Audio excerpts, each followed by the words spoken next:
Malaysia calling visa নিয়ে এখন থেকে আর অপেক্ষা করা লাগবে না। হ্যাঁ বন্ধুরা, ঠিকই শুনেছেন, মালয়েশিয়া কলিং ভিসা নিয়ে এখন থেকে আর কোনো অপেক্ষা করা লাগবে না। সো হ্যালো এভরিওয়ান, আসসালামু আলাইকুম। আশা করি সকলে ভালো আছেন। বরাবরের ন্যায় আবারও চলে আসলাম আপনাদের মাঝে মালয়েশিয়া কলিং ভিসা সংক্রান্ত নতুন আরও একটি আপডেট ভিডিও। হ্যাঁ বন্ধুরা, আজকে অনেক দিন পর মালয়েশিয়া কলিং ভিসা নিয়ে একগুচ্ছ গুড নিউজ নিয়ে হাজির হলাম। সো আসলে কোনটা থেকে কোনটা দিব ভেবে পাচ্ছি না। সো ভিডিওটি অত্যন্ত গুরুত্বপূর্ণ হতে চলেছে, বিশেষ করে যারা বাংলাদেশ থেকে মালয়েশিয়া কলিং ভিসা যাওয়ার জন্য অধীর আগ্রহে অধীর অপেক্ষায় বসে আছেন।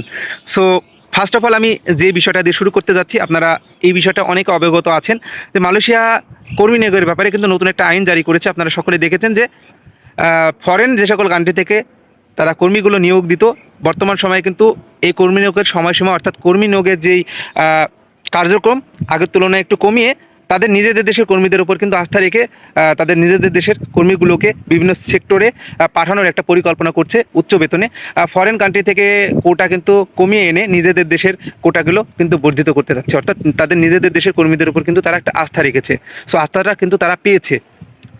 সো এটা গেল। সো বর্তমান সময়ে মালয়েশিয়া কলিং ভিসা নিয়ে বাংলাদেশে কিন্তু বড়সড় একটি গুঞ্জন শোনা যাচ্ছে যে মেডিকেল নাকি চালু হয়ে গিয়েছে, মেডিকেল প্রায় চালু, অর্থাৎ যে সকল এজেন্সিগুলো সিলেক্টেড হয়েছে সে সকল এজেন্সিগুলো নাকি কর্মী নিয়োগ দিচ্ছে। অনেকেই দেখলাম যে ফাইলও পর্যন্ত জমা দিয়েছে। আসলে একটা কথা বলি আপনাদের, এখনও পর্যন্ত কিন্তু আপনারা সকলে জানেন যে মালয়েশিয়া কলিং ভিসা নিয়ে কিন্তু শুধু নিউজই হচ্ছে, শুধু নিউজই হয়ে যাচ্ছে।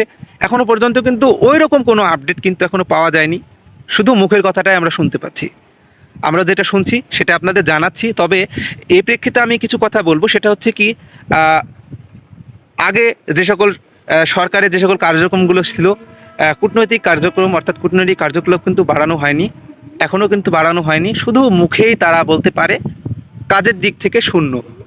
সো এতটুকুই বলবো, কেউ কোনো ফাইল দিবেন না, কেউ প্রতারিত হবেন না।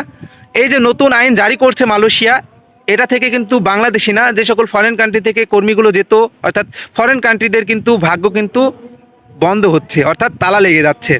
সো আজকের আপডেট এতটুকুই। সকলে ভালো থাকবেন, সুস্থ থাকবেন। আরও নতুন কোন আপডেট পেলে অবশ্যই আপনাদের সামনে নিয়ে আমি হাজির হব। ধন্যবাদ সবাইকে।